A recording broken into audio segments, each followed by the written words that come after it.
Polislərimiz əsayiş keşikçilərimizdir. 1-ci Qarabağ müharibəsində, ay jurnalist bloger, 2-ci Qarabağ müharibəsində canlı qanlı sipər edən çox saylı polislərimiz olub. Bəli, onlar bizim əsayiş keşikçilərimizdir. Nə tez təsir etdi sənə? Eyni zamanda mənim biliyimi, savadımı ölçmək sənəmi qalıb. Şərəfini, vicdanını pula satan. Sənə jurnalist deyə bilmirəm. Jurnalist adı Çingiz Mustafayevin adı ilə birlikdə səslənirdi. Mənim haqqımda danışmaq sənin dilin üçün deyil. Bugün mən sənin adını səsləndirmirəm. Çünki o ucuz adların mən heç bir zaman səsləndirmirəm. Əslində qorxaq adamlara həyatda cavab vermirəm. Sadəcə burada mənim ünvanıma təhqir səsləndirdiyiniz üçün Günay müəllimə sizə cavab verirəm. Dediyiniz sözün arxasında dura bilməyəcəksinizsə, bir gün sonra fikirlərinizi dəyişəcəksinizsə, o zaman məni qorxmazam, məni gidəm, haqqın səsiyəm deyə bağırıb həqiqətən də baş beynimizi aparmayın.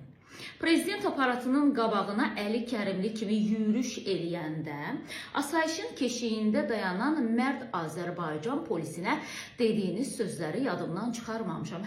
Həm də yeri gəlmişkən faktlar da əlimdədir. Baxmayaraq ki, çıxışınızda söyləyirsiniz ki, mən Azərbaycan polisini tərifləmişəm. İndi mən sizə dediyiniz tərifi göstərirəm. Sizə haram olsun. Nətər bir vicdanınız var sizin? Utanmısın? Vagon söküləndən sonra sən necə şafayişəli eləyəcəksiniz? Haram olsun. Bəlkə sizin lüğətinizdə paqonunuz söküləndən sonra gedib fahişəlik eləyəcəksiniz sözü tərif mənasındadır. Amma mənim üçün fahişənin adı elə fahişədir.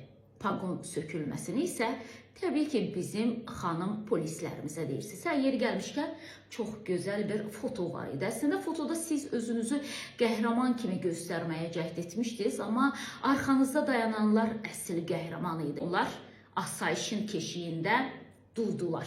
Öz mənafeyiniz adına çıxışınızda prezident adından istifadə edirsiniz. Savadsızsınız.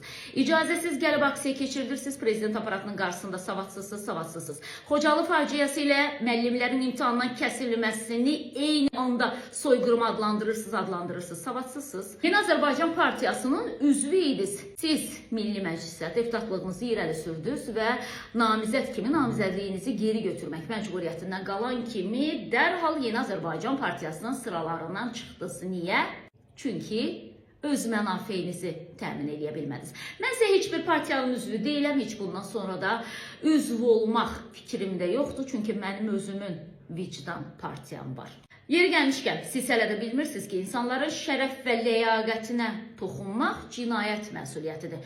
Bu çıxışınıza görə sizi məhkəməyə verə bilərdim, sadəcə boş insanlar üçün zamanımı itirmək istəmirəm. Çünki zamanım sizdən fərqli olaraq çox dəyərli. Diqqətinizə çatdırım ki, 1-ci Qarabağ savaşında mənim 12 yaşım var idi. Ona görə də müharibədə jurnalist kimi iştirak edə bilməmişəm.